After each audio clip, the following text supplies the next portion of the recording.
Hello and welcome to Cricket Happenings, dear friends, subscribers.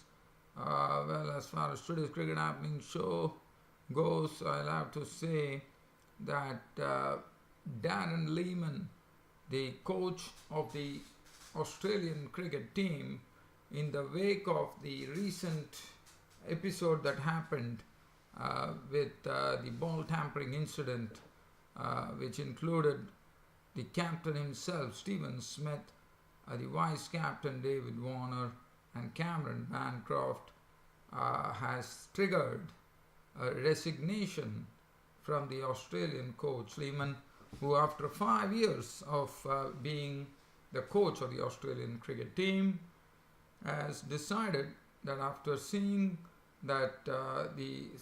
Stephen Smith in tears in the press conference, Darren Lehmann has decided that the last test match, which is coming up at the Bull Ring between Australia and South Africa, the Wanderers in Johannesburg, that would be his last match as the coach of the Australian cricket team. So basically, he has said that after the Wanderers test match, he would be resigning as the coach of the Australian cricket team, and Australia would be looking out for a brand new coach. Now, what Lehmann has said is he said he would like to, he can't see the players in such a manner that has happened, and that's the reason Darren Lehmann has said that he will resign as the coach of the Australian cricket team, which would be very sad because Darren Lehmann has been a very successful coach.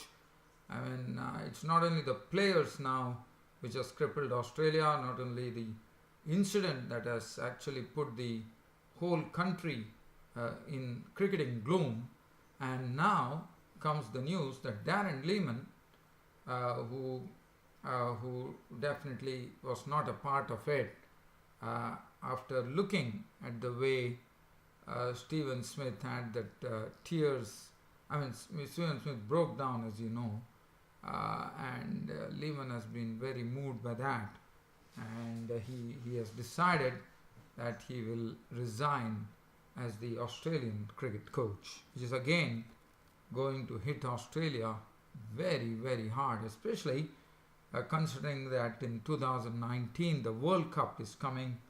Australia will be gutted because they still, now it will be a rebuilding phase for Australia because two wonderful players are out of the mix, Smith and Warner, unfortunately, but that is the story.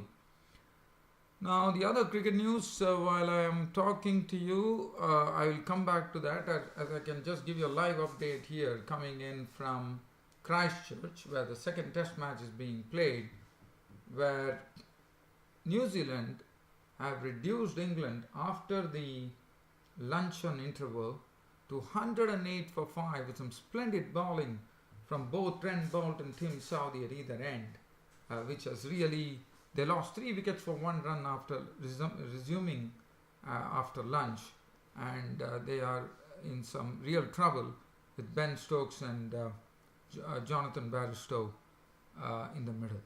So, but before that, I will come back to that later, but let's talk about the West Indies team, which is touring Pakistan in the month of April, and they're going to play three T20 series, which will include 3 T20 matches from April 1 to April 3rd, which will be played in the National Stadium in Karachi in Pakistan. And West Indies have named a brand new squad. Look at the squad. Jason Mohammed is the captain of the team, Samuel Badri, Rayad Emrit, Andre Fletcher, Andre McCarthy, Kimo Paul, Veerasamy Perumal. They have Roman Powell, Dinesh Ramadan. Marlon Samuels is the only, and Dinesh Ramadan is the most experienced players in that particular mix. And they have Odean Smith, they have Chadwick Walton, and Kesrick Williams. So they have named a brand new team to play against Pakistan. So that is one news that I wanted to talk about. And let's have a look at the card as far as England are concerned. So looking at the card here, the score says 110 for 5 at Christchurch in the second test match on the first day's play after New Zealand won the toss and elected to field. England gave a debut to the left arm spinner Jack Leach. Bairstow is not out 3, Ben Stokes is not out on 12. And looking after the card, let's have a look at the England. This is just a live update, so having a look at the England scorecard after New Zealand won the toss and elected to field.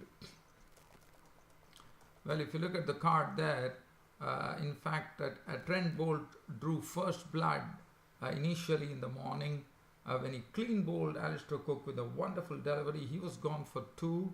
After that, Stoneman and Vince slowly pushed on the score to the 30 mark, and that was it when James Vince, after hitting few good boundaries, was LBW ball Saudi for 18. And when they went to lunch, it was Stoneman who was definitely doing a very good stonewalling effort from him. He was not out on 35 with 4 boundaries. I mean, he had contributed 35. Joe Root was at the other end, and they were trying to retrieve the situation for England before lunch. But after lunch, it was 3 wickets fell for just 1 run. The first to go was Joe Root. One of the deliveries that Tim Southee bowled, in fact, Joe Root had launched himself into a wonderful on-drive. In fact, so effortless was the stroke that the ball just, careened to the fence. And then the very next delivery, Southee bowled an identical delivery with Joe Root attempting an identical shot, but this time the ball dipped on him before he could get his bat on that, so it was beaten for a bit of pace as well. And Joe Root was a goner as his off stump was hit away, and he was gone. Bowled by Southee for 37, 5 boundaries. David Mallon, with the very first delivery that he received, was trapped LBW by Boult by keeping him at his crease, so he was gone for naught. And then more misery as the well-set Mark Stoneman was doing a good job. It was a wonderful delivery from Southee. Actually, it was a sort of a must-play delivery from Tim Southee to Stoneman, and Stoneman had to push at it, and in the process the ball nicely went into the third slip region where Latham pouched the catch. So he was gone for 35, 4 boundaries, and as I'm talking to you, definitely England in some real trouble. The score 113 for 5, Stokes not out 12, Bairstow not out 6, and on this pair relies, on this pair everything relies, the England total would rely, because they are these are the 2 most experienced batsmen now in the middle. Other than that, they have Broad who can do, and Mark Wood, Leach and Anderson can't be expected. This time I could say that the England tail for the first time is looking like they really have a tail, with Wood, Leach and Anderson the tail after Stuart Broad, the all-rounder. But looking at the bowling, and one was wondering as to why Chris Wokes, well, he has been contributing in the batting department, but in the bowling is the one that England want him, so they decided to drop him and bring in a left-arm spinner, Jack Leach. Boult has 2 for 31, Southee had 3 for 37, and East Southee was playing today, as you know. Neil Wagner has bowled 7 overs, 3 runs, none for 15. Grandholm 7.1 overs, 2 minutes, none for 18. East Southee 3 overs for 10 runs, and that is the match situation as I am talking to you here from Christchurch. Well, dear fans and subscribers, it's a very short cricket show. I hope you all liked it, and with more to come tomorrow on my next Cricket Happening show, it's good night.